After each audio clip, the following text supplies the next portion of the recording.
Oy, Be, alam mo na ba yung nangyari kay parang LJ mo? Oh, bakit? Anong nangyari sa kanya? Eh, lumaki yung binti ni parang LJ mo. Eh, ba't naman lalaki yun? Eh, alam mo ba yung malaking bato doon sa may Pede Road? Ay, si kanyang sinipa daw yun. Oh, ano namang koneksyon nun doon? Ba't lalaki naman yung paa niya? Ewan ko. Eh, basta yun lang pagkakaalam ko sa kanila. Yun ang sinabi.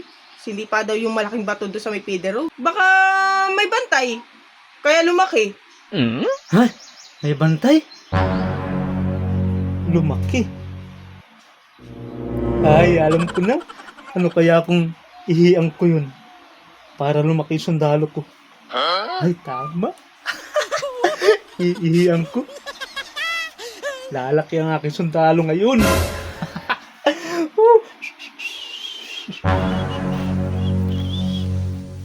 Oy! Ito na yung bato na yun.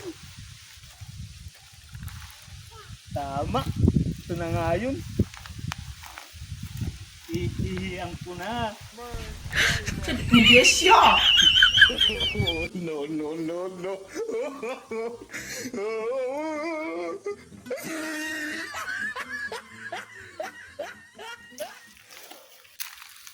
Ayos. Siguro mga ilang minuto. Lalaki na ang aking sundalo. Yes! A few moments later. Be, tulong. Tulungan mo ako. Tumawag ka na doktor. Oh, ano na nangyari sa'yo? Ba't ganyan na ang lakad mo?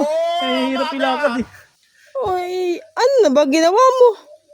Eh, pumunta ako doon sa tinuro mong bato doon sa sinipa ni parang RJ. Oh, ay anong ginawa mo? Eh, di ba nga lumaki yung paa niya?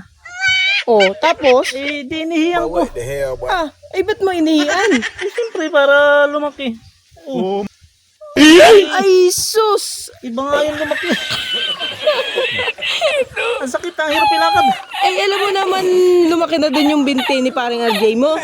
Inihian mo pa. Siyempre, para lumaki nga yung sundalo ko, eh, iba naman yung lumaki, yung dalawang bilugan lumaki. Oh, Tawagan ko. anong gagawin mo ngayon dyan? Tawagan ako, pagamot na rin. Eh, wala na daw pag-asa yan, ay. Ha?